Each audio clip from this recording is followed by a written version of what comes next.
Hello, and welcome to Story Matters, the new commitment. My name is Melanie Grant, and I'll be moderating our talk today. But before we begin, I would like to introduce the Honourable Lefoko Moagi, who is the Minister of Mineral Resources, Green Technology and Energy Security, Botswana.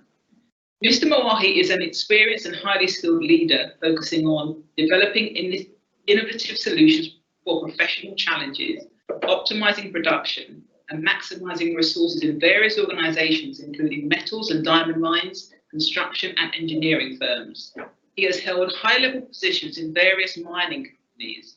He has broad business skills, which include strategic planning, financial acumen, project management, engineering, operational efficiency, team management, and revenue generation. In his role as Minister of Mineral Resources, Green Technology and Energy Security, his focus is on ensuring sustainable power and energy availability for Botswana through use of generation alternatives and climate-friendly products. He will now give a keynote speech. Thank you, Director of Ceremonies, and good day, ladies and gentlemen. Honorable Ministers here present, DBS Group CEO, Mr. Bruce Cleaver, Chairman of the DBS Group in Botswana, and Resident Director, Rene Omoroka, His Worship the Mayor of the City of Gaborone, Honorable Father Mapongo, DBS Group Executive Committee, senior government officials here present, DBS site holders and accredited buyers, the Botswana and DTCB Board of Directors, DBS Global Site Holder Sales Exco, captains of industry, members of the Fourth Estate, distinguished ladies and gentlemen. I greet you all today.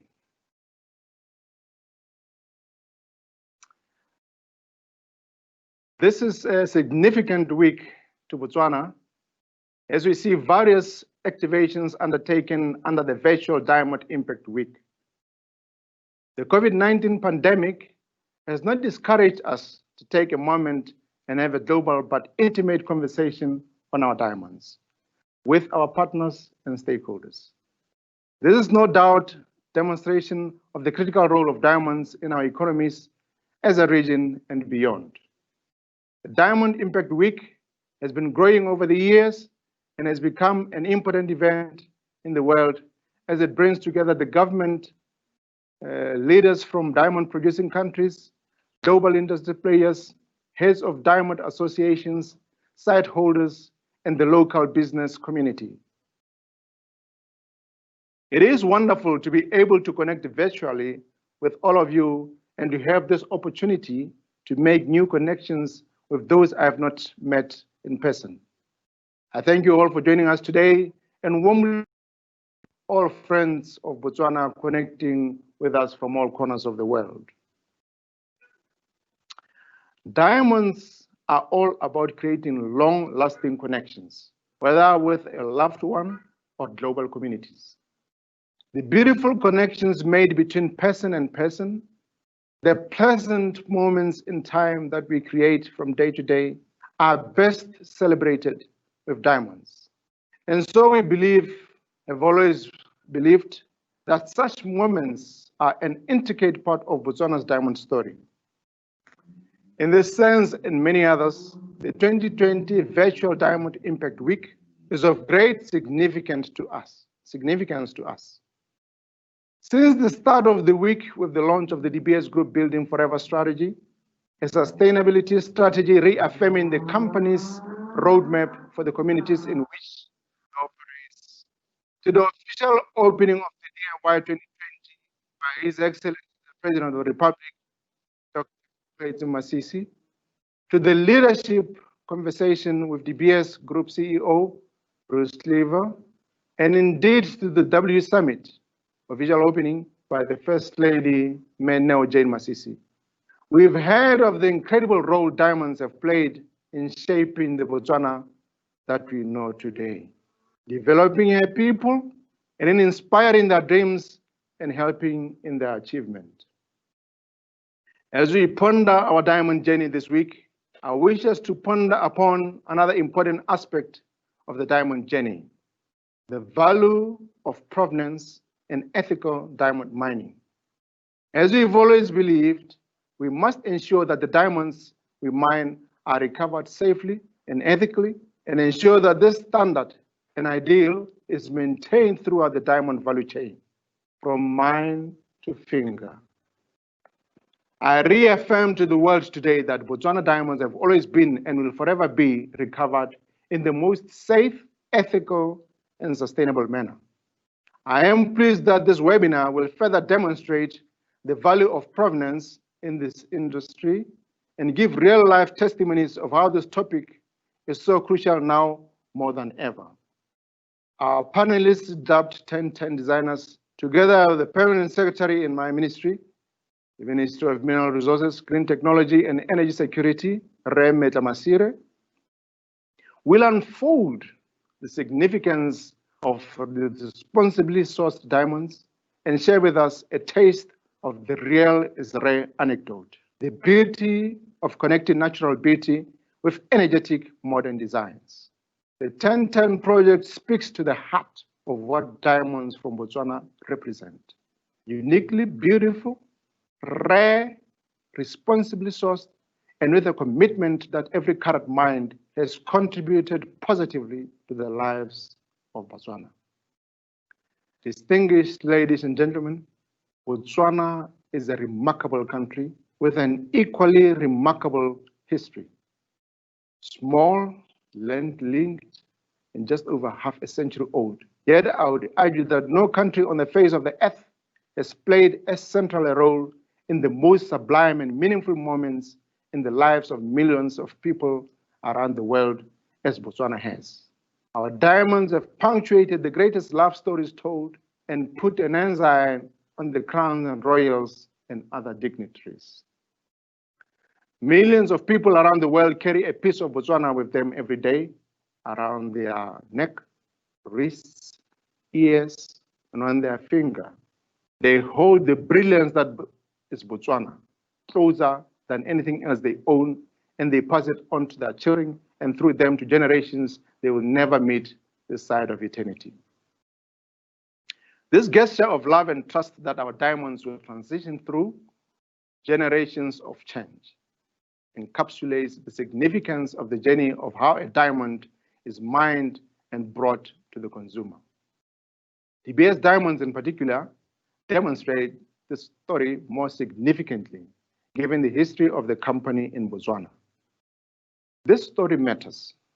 It matters to all those active in the diamond value chain, the explorers, mining companies, those who sell this precious product, those who create spectacular jewelry, and more, those who buy it. As I now inch closer to the conclusion, on behalf of the people of Botswana, and indeed on my own accord, I express our deepest gratitude to all players in the diamond industry, particularly side holders and consumers whose love and passion for Botswana diamonds is felt with every sale made. Your commitment to us is greatly appreciated. The year 2020 has been an extremely challenging one to all, including the diamond industry. Notwithstanding that, I confirm that the men and women working for the BS Group, Botswana, the Diamond Trading Company, Botswana, remain fully committed to continue exploring, mining, sorting and polishing, aggregating, and selling the most responsibly sourced diamonds out of Botswana. As we come to the close of the year, there's no doubt that we feel beaten and battered. The world markets have been at their best, have not been at their best, and COVID-19 pandemic has only added salt to injury. The theme for this Maiden Virtual Diamond Week, recovery, rejuvenation, and growth, could not have been more appropriate. In this age of optimization, lean strategy processes, ambition, and pride, we need, with a sense of duty foremost in our minds and the burden of responsibility on our shoulders, to push hard and on multiple fronts to rejuvenate our industries and set them on a sure pathway of recovery and sustainable growth. If we ever needed each other before, more than ever before, we sure need each other now. Ladies and gentlemen, your participation at this event gives me that assurance, that sense of confidence that this too shall pass. Brighter days beckon from the horizon. In the true spirit of entrepreneurship, let us seize at every opportunity, continually pivot in new directions in the face of these rapidly shifting markets. We shall overcome. Distinguished guests, ladies and gentlemen, I want to thank you all for connecting with us and being part of this conversation. I look forward to what promises to be an engaging session. Once again, thank you, and thank you all for your kind attention.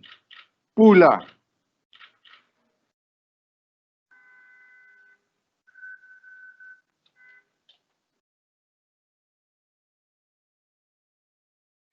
Sorry, Melanie, you're on mute.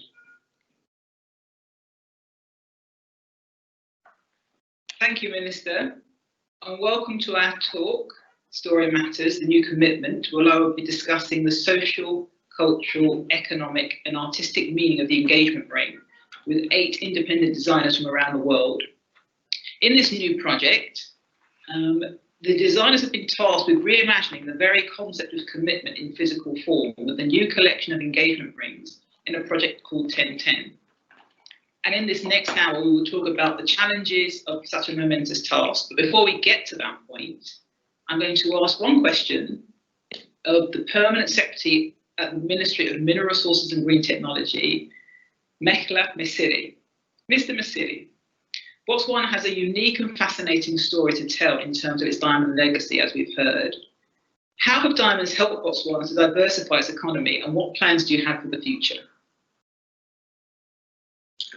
Thank you very much for the opportunity to share with the world the great story of diamonds in Botswana.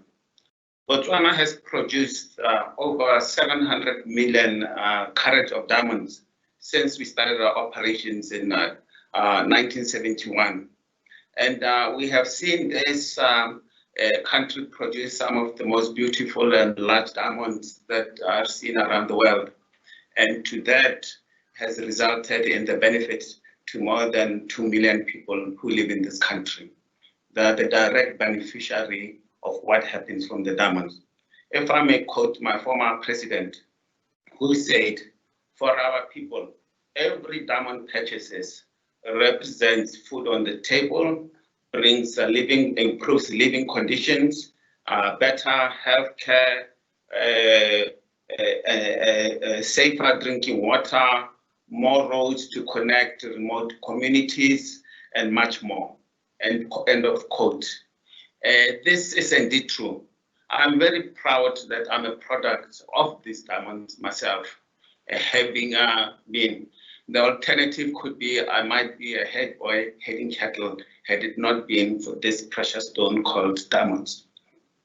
As a citizen of this country, the benefits that we have seen and have enjoyed as a result of the diamonds has been firstly in education. We have seen Botswana transform. We are one of the countries in Africa that provides free education at primary and secondary schooling, and every kid is compelled to attend school. So this is a situation where it has positioned Botswana in a situation that now even globally, that's starting to become marketable and recognized. And it all started from the stone that we've all come to love, the stone that is forever, the diamond. So with that, education has been primary. We have seen this year during the COVID-19 pandemic that Botswana somehow has managed to do reasonably well under the circumstances.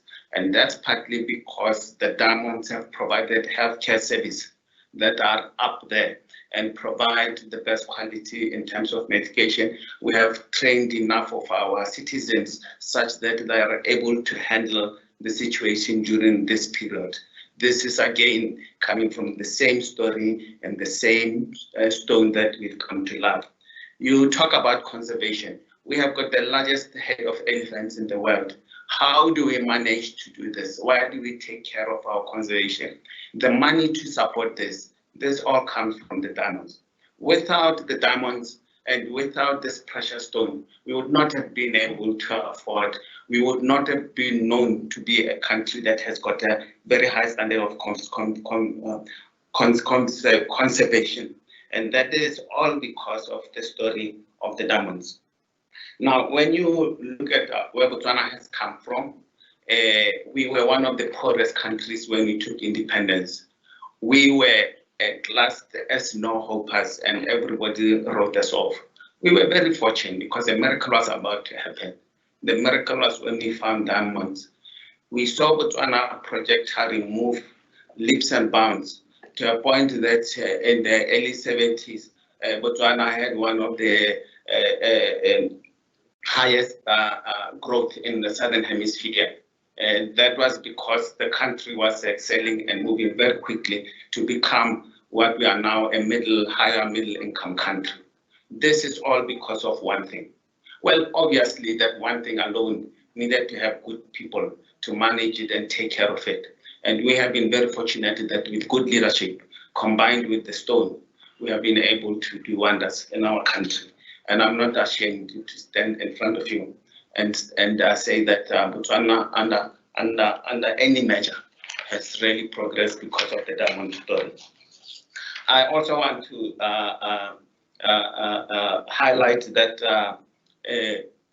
we are so responsible and we are so dependent on the diamonds that we are one of the founding members of the Kimberley process.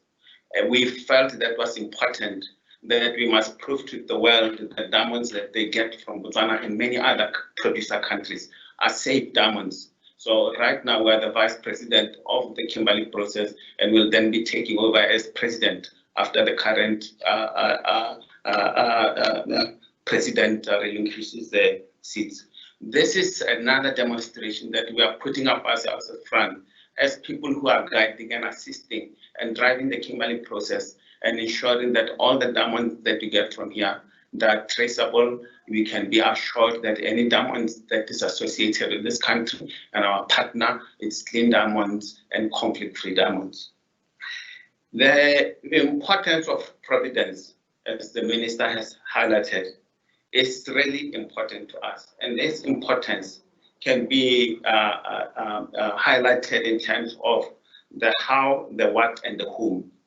The how is the significance of best practice, and the what is being the density of the product, and the whom is how it connects with the communities, the shareholders, and the consumers out there. With that, I want to end there and leave it, and we'll respond a little bit later since we are going to be discussing these issues. Thank you very much, MC. Thank you, Minister. And so we are going to now move on to the designers. And I'm going to start with Lola Oladunjoye. And Lola, whose brand Lola Fendhurst began in 2015, happened after she spent 18 years as an intellectual property lawyer in Silicon Valley. Born and raised in London to Nigerian parents, Lola now lives in Paris, where she creates African-inspired jewels from ethically sourced materials. Lola, many of the world's diamonds are sourced in Africa, as we've just heard, but the proceeds of these natural wonders sometimes don't find their way back to the continent. How do you think this affects the concept of African jewellery, and how has your connection to Africa affected your own work? Oh, Lola, you're on mute. Now? Yeah, brilliant, yes. Hello, everyone. Thank you for that question, Melanie, and thank you for the introduction. I mean, this is something I actually I think about a lot in my work. I mean, so obviously when I got the call from De Beers, I was delighted. I'm certainly an under-the-radar designer. But what really clinched it for me was the connection with Botswana. I mean, I'm of Nigerian descent, and I'm passionate about the continent. So any opportunity to tie what I do to the continent is really welcome. And the more I learned about the economic empowerment story that Botswana represents and the transformational effects that the partnership with De Beers has had on the country, I just was really encouraged. I mean, it's a model I'd like to see replicated sort of further north in the continent. And so that's something I'm hoping will happen. It's just a very encouraging story, because typically when you hear about a transnational mining company engaging in the continent, it's a very different story. The resources leave the continent and very little comes back. So this is the complete inverse. And I'm just really excited to be able to sort of shine a light on that. In addition to that, I also think that this project is an opportunity to change the perception of what Africa brings to the table in terms of luxury, fine jewelry, design.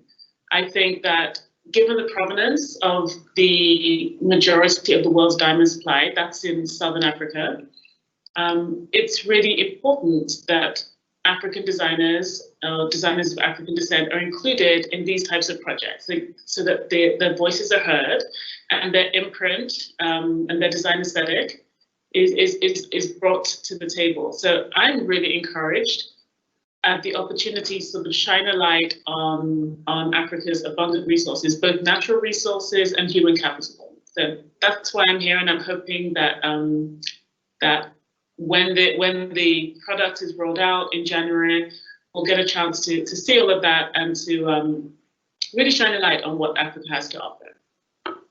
Thank you, Lola. Very good answer. And I'm moving to Michelle Fantaci.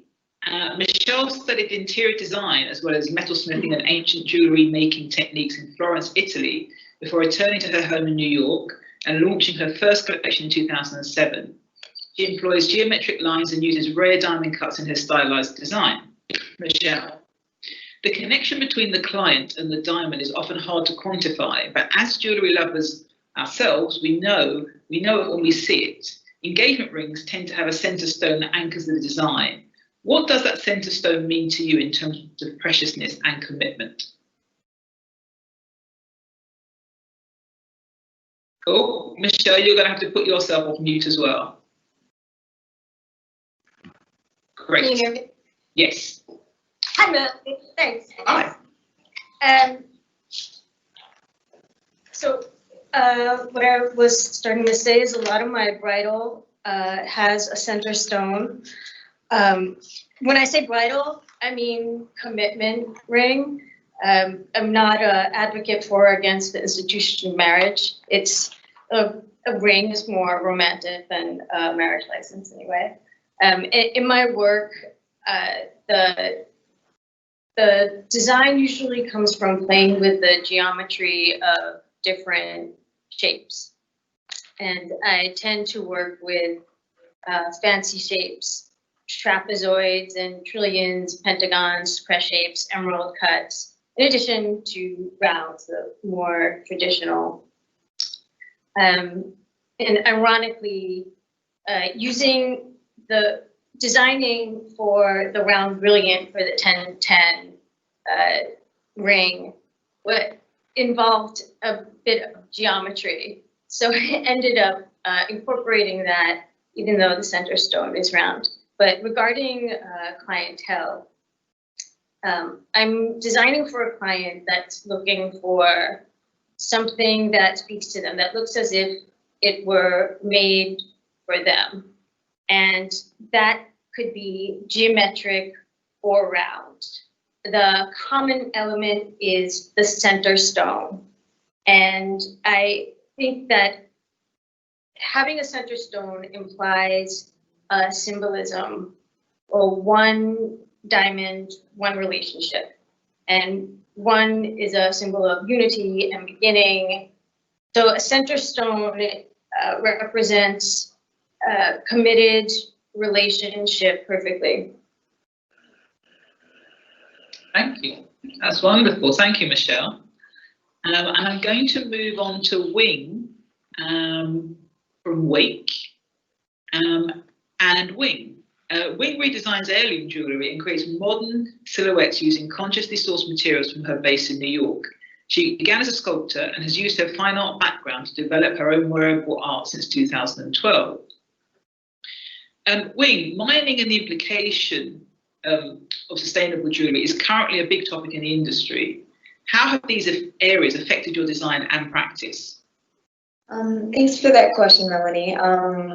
my philosophy is that materials are the connection between you and the earth, and while it's spiritual, I mean, that's spiritual, but from a practical level, it's also a connection between me and every person and every hands that the material passes through before arriving to me in New York.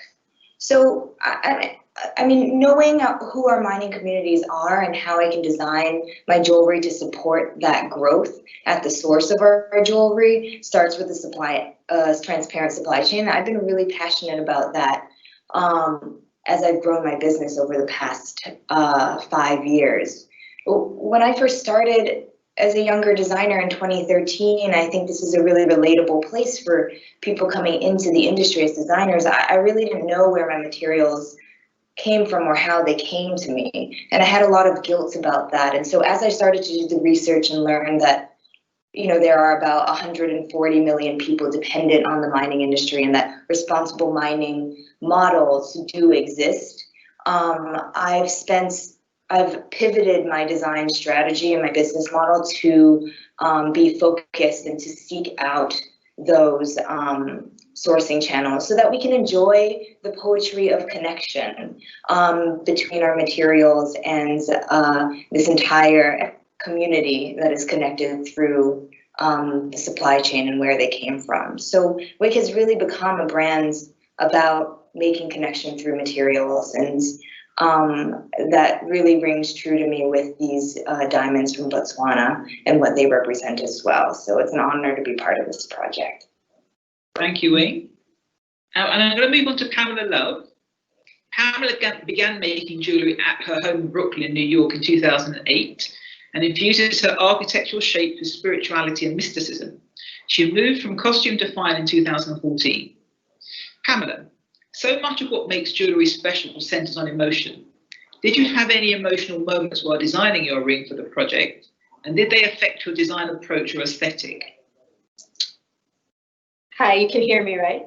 Yes. Okay, good. Well, the idea of an engagement ring or a commitment ring is always an emotional thing for me. I've had the honor of designing many engagement rings over my career, and I just find it to be one of the most important things you can do as a designer is create something that plays such an important role in somebody's life, their legacy, you know, will get passed down from generation to generation. And so for me, that of course is a very emotional sort of experience. On top of which, you know, I was really channeling, you know, my own marriage and thinking about what marriage means to me as it relates to my relationship with my husband. And so I was thinking about how marriage is something where several things come together to form something stronger and more beautiful. And so I was really trying to channel that concept into the work. So I was working with the concept of a braid because it's, you know, multiple elements, 2 or 3 elements or 4 coming together to create something stronger and more beautiful. And I think of marriage as the same. And as you and I had spoken previously, I realized that my actual engagement ring, which I created with Monique Payan, we used to have a bridal collection together, also has a braid motif in it, and I didn't even realize that. So I think I'm very emotionally connected to this idea of very unassuming things coming together to form something more beautiful and more strong. And so I think of marriage as that. And also the story of Botswana is that as well. So very honored to be part of the project and be able to celebrate it in that way. Wonderful, thank you, Pamela. No problem. And then moving on to Catherine Sarf from Alba Seeker. Catherine created Alba Seeker in 2014 after her first career in luxury, where she worked at De Beers and the World Gold Council. Born in Paris to parents from Benin, she ventured to London, Abu Dhabi, and finally Chicago, where she's now based. Her sculptural forms and flowing lines are inspired by forms, symbols, and stories that transcend culture. Catherine, at an ancient level, jewellery symbolises prosperity, fertility, abundance, and your work is sculptural, abstract, and sensual. You told me recently that the brain is attracted to curves. How do you find that balance between the metal and the curve of the human form? Oh, you're on mute as well, Catherine. Sorry. Great. Yes. Sorry. Thank you. So the balance between the metal and the curve is a natural one, I feel, because as a designer, we know that metal can be molded, and so it leaves us and leaves me a full creativity because at the design and sketching level, I have no limit. Then at the production level and creation, it requires skills and technique, but I'm ruled with one rule, that is simplicity, and it's based on the human-centered approach that I didn't know when I started to design, but it's really having the person or the wearers in mind, and I don't force forms, and that's why I'm attracted to curves and flowing lines. And this rule that I told you about the human brain, attracted to curves as well. It's something that I didn't realize, but I go to that element. What do we have in common? What transcend cultures? And whether it's in design, in stories and shapes, that's what rules my design. And I feel metal, there's almost no limit with metal. So that's it. Thank you, Catherine. Great. And I'm moving on to Bongiasca. Bia started her own design studio in Milan after graduating from Central St. Martin's in 2013. She takes inspiration from pop culture, East Asia, and the natural world, pairing brightly coloured enamels with precious stones to dramatic effect. Bia, as an embodiment of nature, your work has referenced what you call the secret language of flowers, with symbolic vines wrapped around the fingers and wrists in coloured enamel. Was it challenging to apply your playful style to something as traditional as an engagement ring? And why do you think young people still get married? Hello. Hi. To me, it wasn't that it was difficult to create this ring. It was more like that it was a challenge, but in a good kind of way. And so my first approach was to find a way of adding this idea of the color and adding that pop element to something as traditional as an engagement ring, which isn't necessarily very easy considering that there's this very strong idea that a lot of people have, maybe because of movies or something, where like the engagement ring is, there's a diamond and there's nothing else. So you obviously can't overload anything and create something too crazy, because at the same time, it is forever. So maybe you might regret that. And so I wanted to make something that was simple but unique, which I guess is really what was difficult. And in the end, I also wanted to add color, but in the end, I chose to add white because it is the bridal color of excellence, I suppose. And it's also very elegant, and there's no taking away from that. And mixed with the diamond, which is also white, it was just a really good harmonic, playful, but like still, you know, unique kind of creation, which is what I wanted to do. And then in terms of why young people are still getting married, I think that as a millennial, there's maybe like two groups. There's a group of people who are actually getting married really, really early and very young. And then there's a group who doesn't want a traditional marriage, and they're more like team unity marriage, like a town hall team unity marriage. I'm like, I don't know where I am, somewhere in the middle. My parents were married 3 times before they met and they had me. And so I have half brothers and sisters. Then they got married 32 years after. So I feel like marriage is very much not a straight kind of line, and the concept of marriage is so personal that it's just like, you just have to find your own like kind of way and journey through it and through what it is to you. Thanks, Bea. That's brilliant. Thank you. Thank you. I'm going to move on to Natasha Zimmerman from Pratt Boutique Jewellery. Natasha started her jewellery emporium with her brother Larry in 2005 in Los Angeles, where they specialise in rare, eclectic, antique and vintage jewellery and also engagement rings. From Art Deco to Art Nouveau styles, they revel in the craftsmanship of historic design. My question to Natasha is, the modern day engagement ring was invented in 1477 when the Archduke Maximilian of Austria, who was one of the most eligible bachelors in Europe at the time, proposed to Mary of Burgundy. The ring had small diamonds spelling out Mary's name and went on to symbolise a deep and lasting commitment. What can antique and also vintage jewellery teach us about design? Hello, everyone. Thank you for that question, Melanie. Nice to see the faces of everyone. Well, antique and vintage jewelry is very special for many reasons, and it can teach us many things. First, I'll talk about just the amazing craftsmanship that went into it. It's like a work of art, master craftsman. It's a learned skill that went from generation to generation. Very few left today. Sometimes it took weeks, months, sometimes years to make one piece.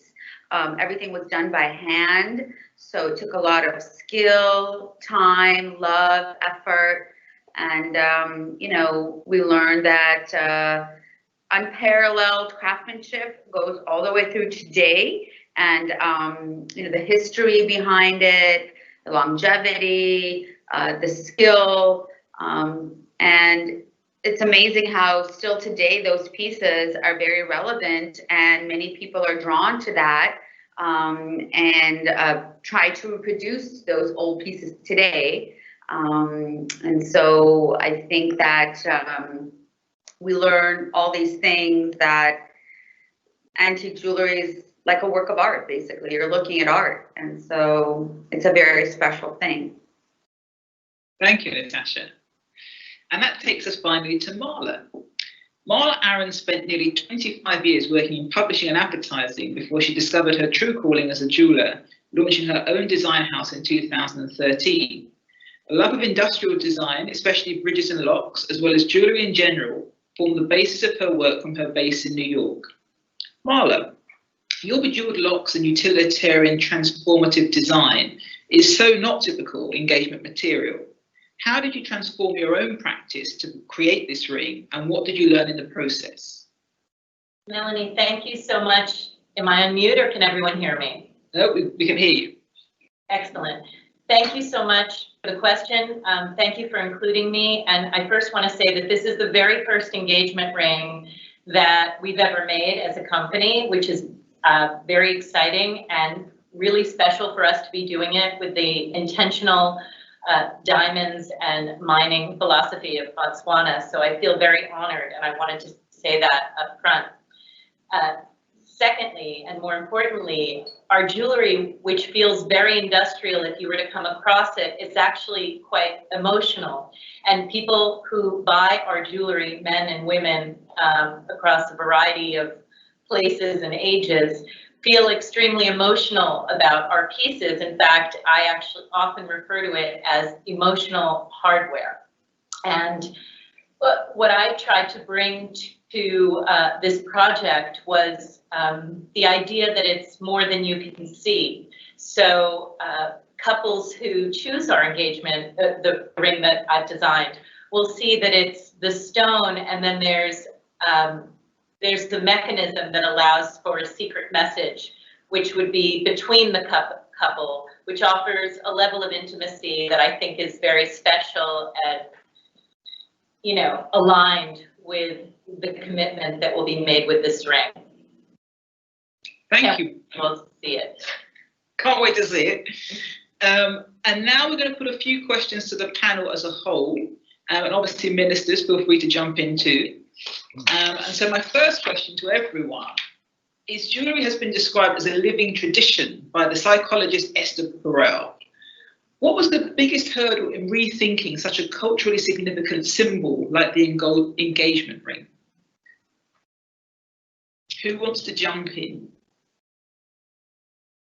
I can speak on you know, what it was for me, and like Marla, it was the first time that I designed an engagement ring, and it was really exciting as well. And I felt that traditionally, you said I'm from Benin, and we don't have engagement rings. So you show your love in different way.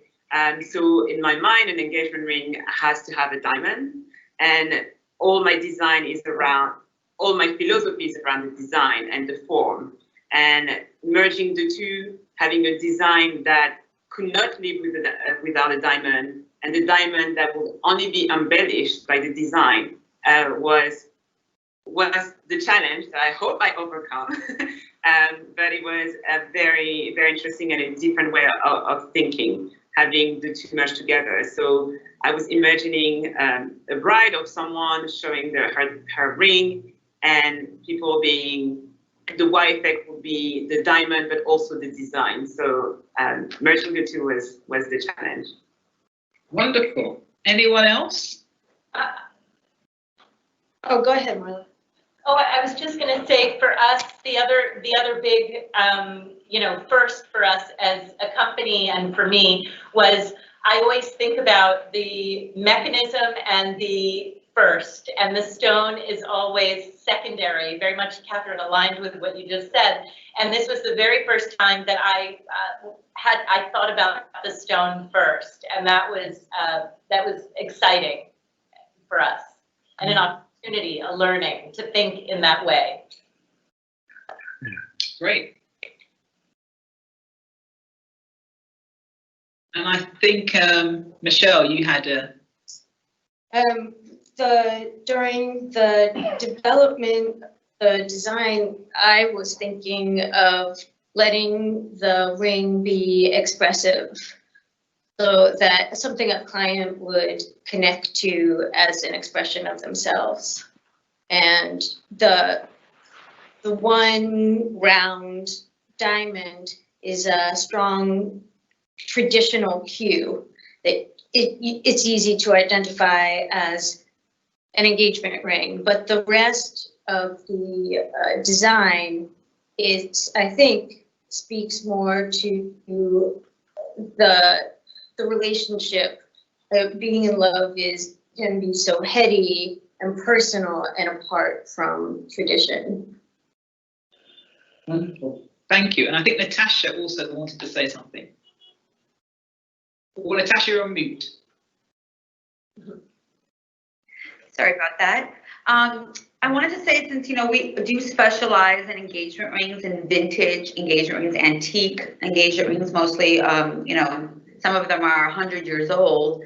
For us, we had to think about in today's world, and modern world, how to blend the two, have the aspect of the old and something modern together that would appeal to everyone, different kinds of people. So, our diamonds were from Botswana. From De Beers, we had the oval, so it's a beautiful shape. And so we came up with a beautiful modern but traditional antique design that blended the two, that I think people are going to be very drawn to, of all ages, from any place. So that's kind of what we did.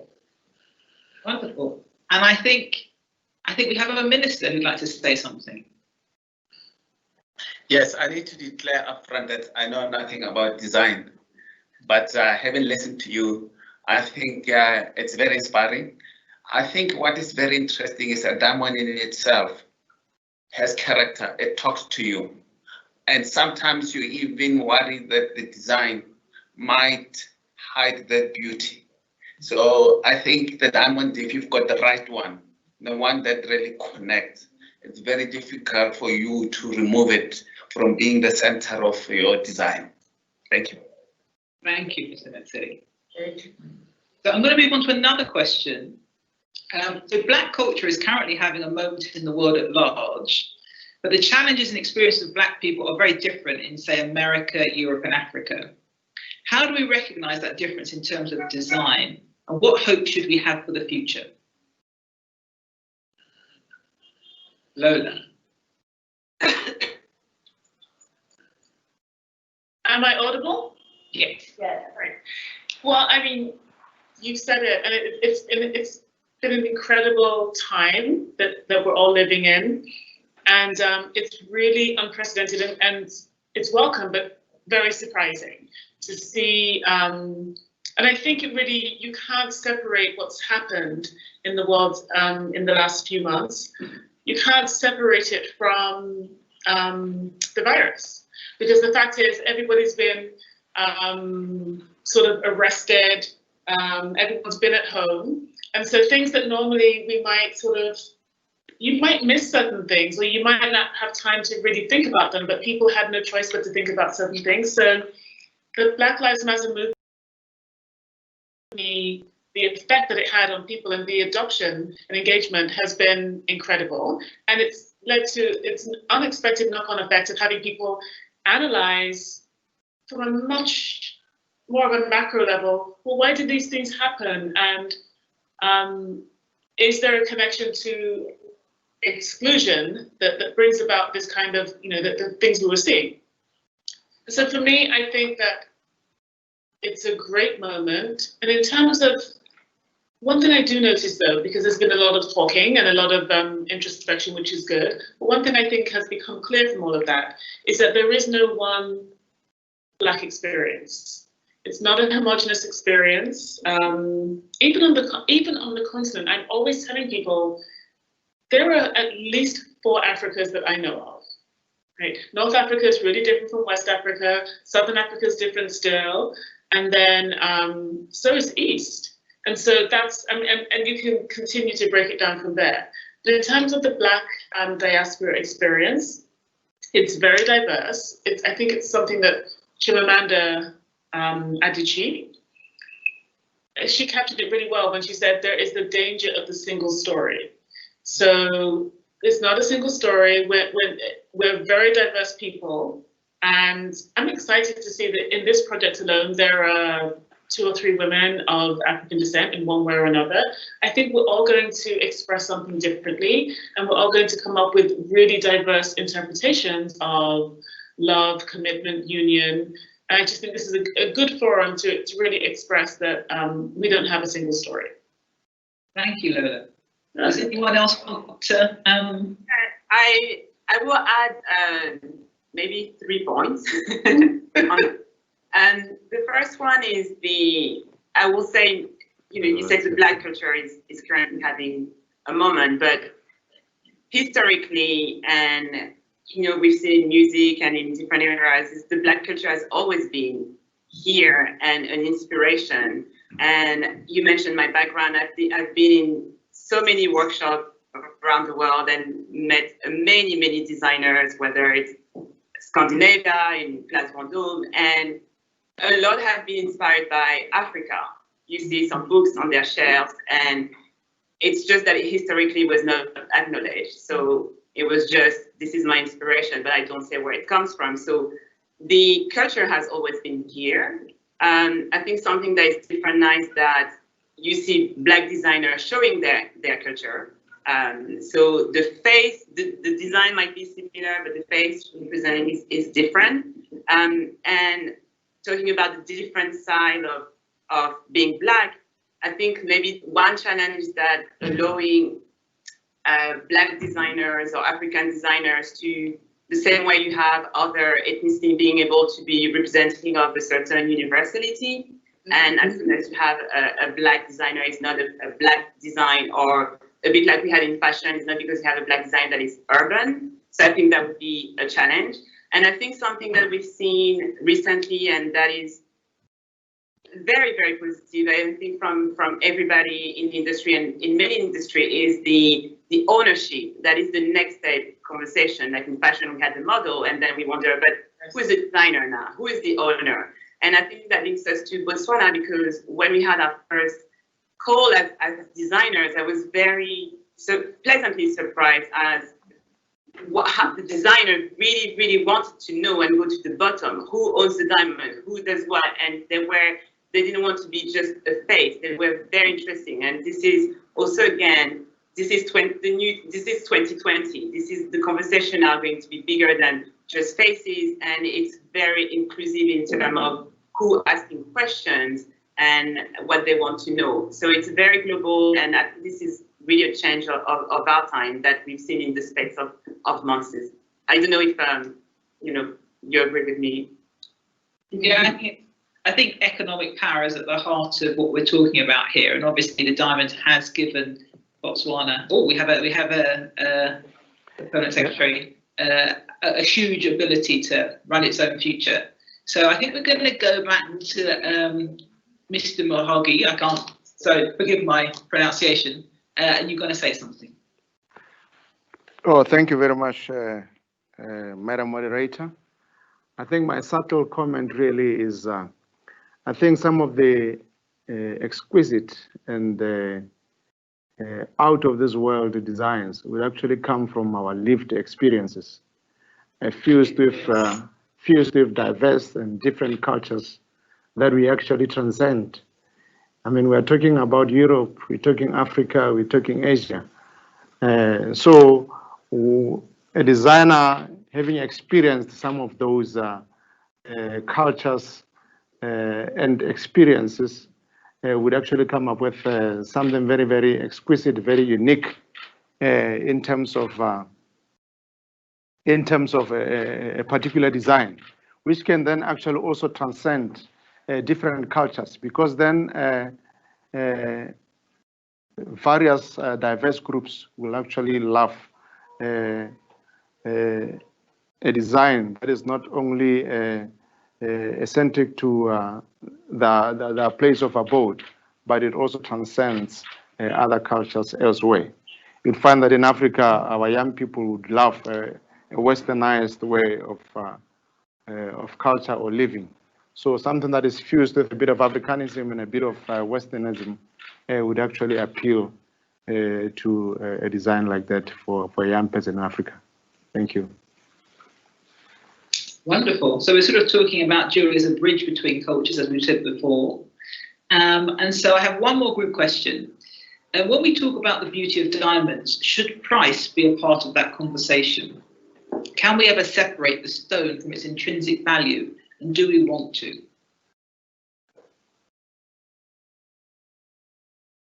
Anyone want to tackle that one? We're going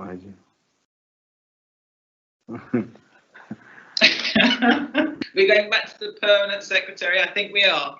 Go for it. No, I think really.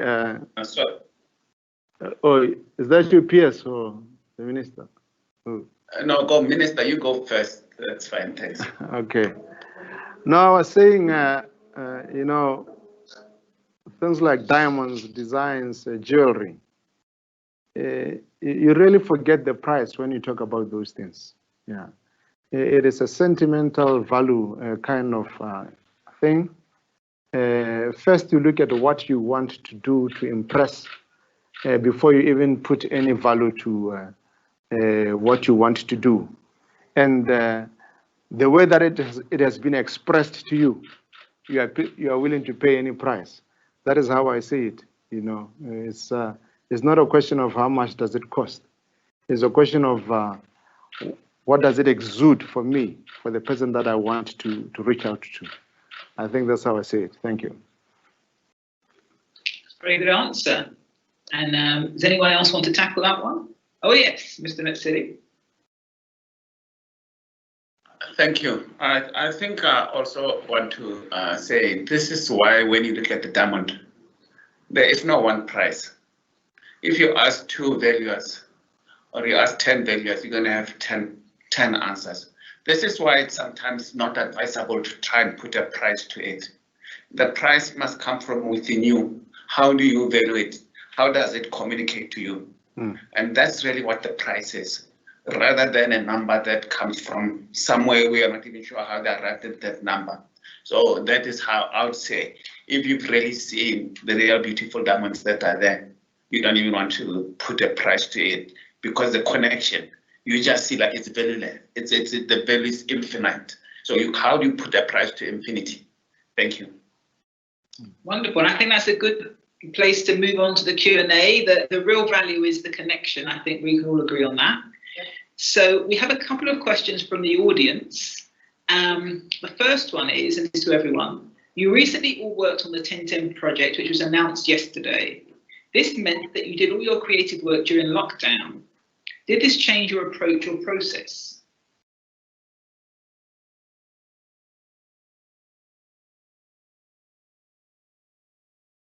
Who wants to go for that one?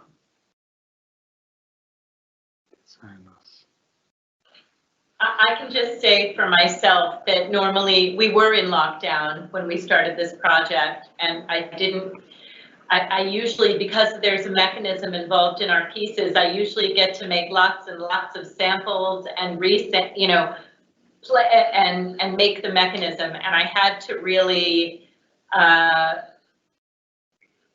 visualize and work through some of the technical challenges, not in the workshop, because we were challenged in that way at the beginning.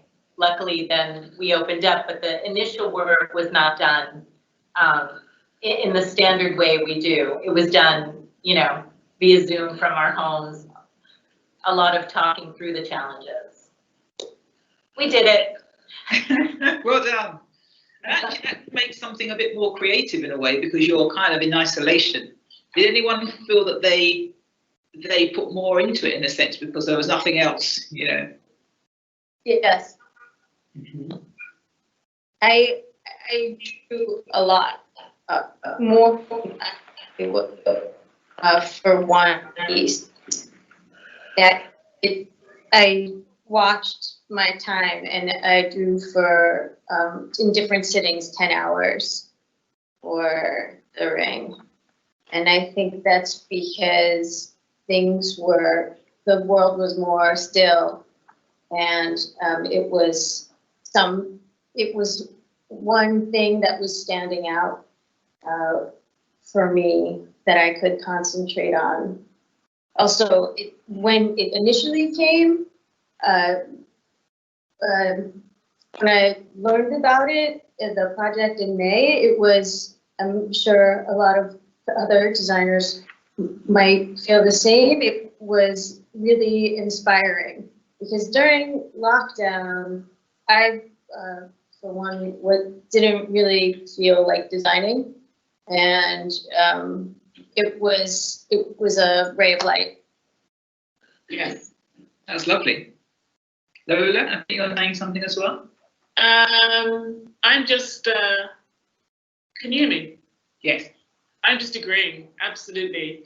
It was so unexpected, and it was actually so in a sense, it was so in character with everything else that was happening, because everything was unexpected. Mm-hmm. We haven't lived through a pandemic since the last pandemic was what, 1906? So none of us have experienced that before. The protests, Black Lives Matter, we haven't seen that level of adoption of these issues. Black Lives Matter was founded in 2013, and it was astonishing to me that a lot of people thought that it was founded in the middle of 2020. So there was a lot of novelty this year, and so this was actually in keeping with that. It was completely unexpected, completely a bolt out of the blue, and the pandemic is not a positive thing, but this was a positive thing. So there they did that. Thanks, Lola. And Catherine. So I had a different experience, and it was more on the psychological side of it. It arrived really at the down period of the lockdown, and during the design, and because I never had designed an engagement ring, some of my designs were used as engagement, but I never designed. I was wondering, would people are dying, some are losing their job, would they want to pay for a diamond ring, or is it how they would want to show their love? And when I started to design and creating a story around that diamond about harmony for life, it was really inspiring. It ended up being very inspiring to have to think about the diamond and what commitment will look like from now on. Is this still relevant? And I felt like, yes, it's still relevant in a different way and with new design. So it was inspiring as well. But there was a lot of questions at the beginning in terms of what are we doing, and what people are dying and losing their jobs. So it ended up being an inspiration. Wonderful. Is there anyone else, or should we move on to the next question? Oh, Pia. Oh, Pia, you're mute. I just wanted to say that I also felt the same way about the workshop being closed and not being able to go there and really be as present as maybe I would usually want to. But the other thing that I felt that I never felt so much before was maybe pressure, because I needed to make something that was for, first of all, people that I didn't know, in the sense it was going to be meaningful to someone I didn't know. So I didn't necessarily know what they wanted. I had to imagine what they could want. And then at the same time, it was diamonds and De Beers. And so I was like, well, this better be good. And I was very, not concerned, but like very challenged by the fact that I had to make something that I think that would universally be liked, because I think that as independent designers, we are kind of in a niche and we like our niche, and we don't really care maybe if someone who likes more traditional jewelry doesn't like our work. It's not, because not everyone can like your work. But in this case, it was more like, I wish everyone would like my work. And so I just felt a bit of pressure, but in a good way. And it makes you work better, so it was good. Wonderful. I think this takes us to our last question of the Q&A. What is your most treasured piece of personal jewellery? And I'm interested to hear what the men have to say about this as well.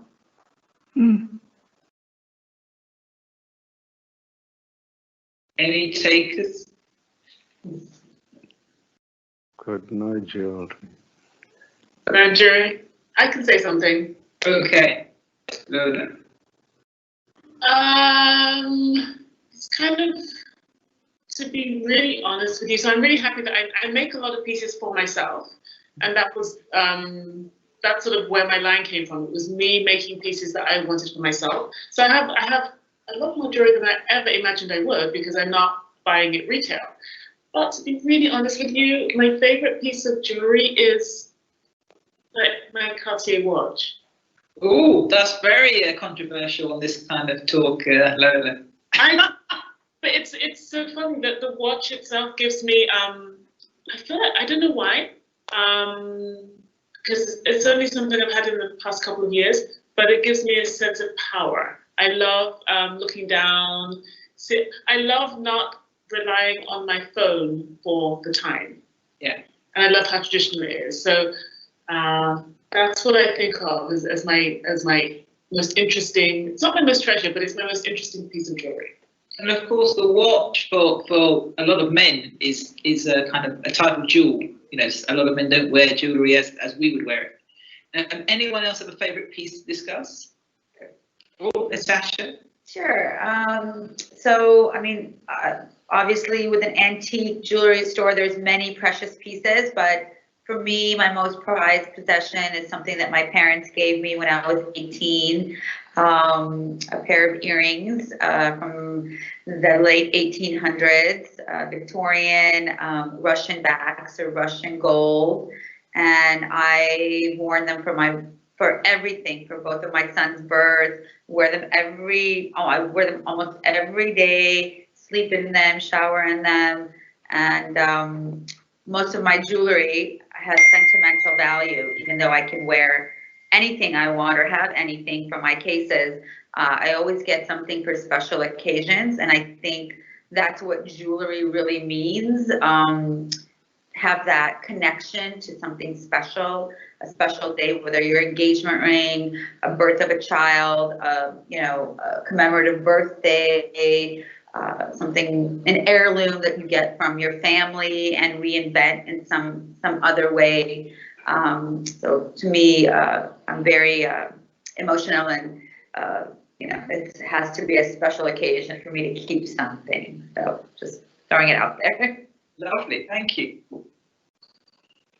Anyone else? Yeah, I can. To be controversial, because there's no diamond, is not my favorite, but it's my most treasured. It's a gift from my mother, and it's a ring. It's a gold ring that I've been wearing since I'm 19. And speaking about what Natasha just said, I really believe that jewelry is a marker of memory, and when we design the ring, it's such a privilege to think that someone will wear a ring forever and then maybe pass it on to, you know, a daughter or a daughter-in-law. But this ring that hurts me, I love curves and it's you know, zigzag. And this is my most treasured piece of jewelry that, you know, I would rather be, you know, lose everything than this ring. So yeah, it's not my favorite, it's my most treasured. And I think before we go to Pamela, I think we had Mr. Masire. He was trying to get in there with his personal jewel. I'm intrigued to understand. Tell us. I'm feeling pressurized. Well, the most precious, I don't know if it's the jewelry that I have, is actually not the most expensive, but it is significant because it was my first diamond. And it came after we had done very well as a company, and the managing director decided to give little bits of diamonds to employees at the time, but they were not of high value. And we were encouraged not to sell them. So I took mine and broke it down to do 2 cufflinks. So it's not the most expensive, but it was my first diamond that I owned. Thank you. Oh, lovely. I wish my boss would give me a diamond, but there you go. And I think Pamela had something to say. Hi. Yeah. Can you hear me? Yes. I have a few pieces. I don't have, it's how do you ask jewelry designer what's their most, you know, it's really hard to pick just one piece, but for me, I wear the ring that my father gave my mother when she was pregnant with me every day with my wedding band. I don't know if you can see that. And he passed away when I was 21. So for me, it's a connection to my father and to this time when I was inside my mother. So it's a very sort of special thing. And then I also have a pair of earrings from my grandmother, who actually was a survivor of the Holocaust. She was in Auschwitz, and somehow she managed to smuggle and keep this one pair of earrings while she was in the camps, and it was the only thing she had from Czechoslovakia, where she was taken from.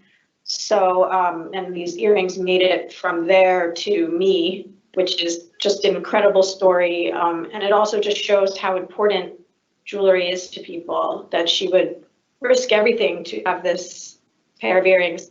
They're emeralds, not diamonds, I'm sorry, but the ring is diamonds. But just, I think for me, the connection to people who have passed and the connection to these incredible stories is what makes jewelry so powerful.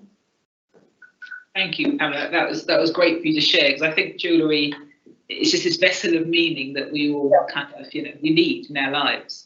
And I think that will bring us to the end of for the talk. I'd like to thank the panel for joining me, for De Beers, and for the ministers, and from the government and the people of Botswana. Thank you all for loving jewellery as much as we do, and for keeping our wonderful industry alive with your hard work and creativity. I'm now going to hand over to Pat Danby, Vice President of Corporate Affairs and Government Relations, De Beers Group's Sightholder Sales, to close. Pat, over to you.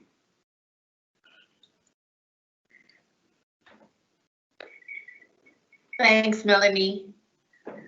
Well, the one thing I can say to our minister and our permanent secretary, I think you're in the wrong business. We need you in the marketing side. Yeah, we need that one. It's amazing, but the passion. I have written down some of the things you said, Minister, and some of the things you've said, PS, and I'm going to use that because it actually is the most. It's an illustration of the connection between ourselves and the wonderful panelists that we have here. It really is the connection. So I just wanted to say that it's been a really, really interesting session to listen to. And my job is really just to close and thank everyone here, and just allow me to say thank you to our minister, who's had a very tough month, as well as the PS for making the time, for being here, and also supporting the idea that we started with 5 years ago of this Diamond Impact Week. And the whole idea was actually not to talk about the industry, but more importantly, what the industry does in our producing partner countries. And Botswana is the benchmark of success in the partnership with De Beers. Our launch of Building Forever this week was really a test of what we've done over the years and continue to do. And I think in this virtual space, the first virtual conference we've ever had, we celebrate because usually we're able to touch, network, but with the Building Forever launch and the Diamond Impact Week in partnership with the ministry, we're actually demonstrating what diamonds do. No matter how far apart we are, somebody said it, the connection has been so important. So I'd like to thank our Minister PS, and more importantly, the ladies on the panel here. You are now a part of Botswana. And I'm quite sure the Minister and the PS would say now you are honorable citizens of Botswana, and that you need to come back, and you're coming back with different eyes. First of all, you've got friends now. You can knock on Mmetla Masire's door and say, I'm here. That's the first thing. And he will show you a side that you may not have seen because it was such a short visit. And I think you will fall in love more with diamonds than anything, because that expression really comes out in the country. So we thank you for being here and making the time and talking to us from a perspective that we don't really hear. You know, you are so important to the connection for us. The mining is important, but as the minister said, mine to finger, when it ends on the finger is when it really, really counts. So thank you, Melanie, for directing. I don't know how you did it, but you did a great job. And just in terms of the week, I'd like to highlight that we saw the launch of the De Beers Group Designers Initiative, Shining Lights, and they're all listening to you. They want to be who you are. We have students from our producing countries who've all come on to listen to the success and what it means to design. So I can tell you that as they get into the next campaign is about love and life. That's the campaign. So, and that's what you talked about here, and how COVID has made love so important and life so exceptional. And how they will talk through that regardless of whether they're from Botswana, South Africa, Namibia, Canada, or in terms of our producing countries. And then another key element was our young entrepreneurs. We had a really good session with major speakers from Botswana and other parts of the continent, Facebook, financial institutions. We had over 14,000 youth participate in that webinar for 3 hours, and that was a real success. And then some of the key highlights, of course, was our president. He is so busy right now, and we were so honored to have him spend an hour with our CEO, Bruce, and talk about the things that matter right now. Life, COVID, you know, how do we rejuvenate? How do we move forward? What does it mean for all of us here who are in the industry? And how do we move forward from here and manage and open up and continue to thrive and strive, as you've mentioned? And then, of course, our First Lady, who is the W Summit patron, things that are important to women in leadership and business as to where we are today and the impact that COVID has had. Gender-based violence is in an all high. It's prevalent in every country that you are in and I'm in. and very dear to the First Lady's heart. And there was a great conversation amongst some very powerful women about existing and balancing, bless you, in this environment. So I just want to also just close by saying, this is the first virtual conference.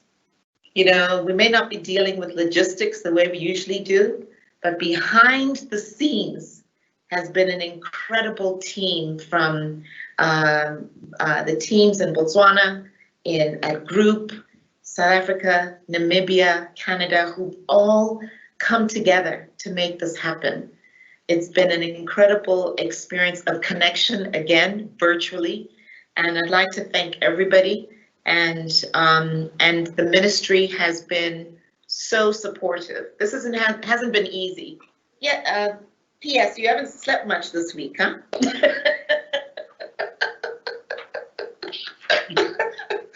So it really is about partnership. So so I just want to end by saying thank you to everyone, and we hope that next year you're going to be in Botswana, not virtually, physically, and be with us.